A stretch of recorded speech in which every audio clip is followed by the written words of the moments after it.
Samantala mga kabrigada, zero casualty na itala sa lalawigan ng Quezon sa pananalasa naman ng bagyong Pepito. Brigada Davidson Arena, ibrigada mo! Brigada Live Report! Walang naitalang casualty ang buong lalawigan ng Quezon sa pananalanta ng bagyong Pepito sa probinsya. Base sa pinakahuling update ng Quezon Provincial Disaster Risk Reduction and Management Office nitong Lunes, Nobyembre 18.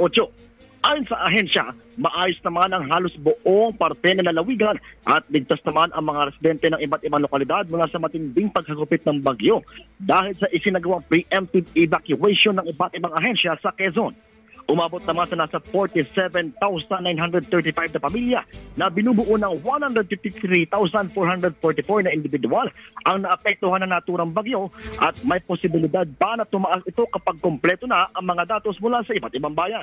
Sa inisyal na datos ng Quezon PDRRMO, nasa 42 na mga kabahayan ang bahagyang nasira ng bagyo habang patuloy pa rin ang isinasagawang consolidation ng data ng mga ito, partikular na sa Polillo Island na siyang dinaanan ng bagyo.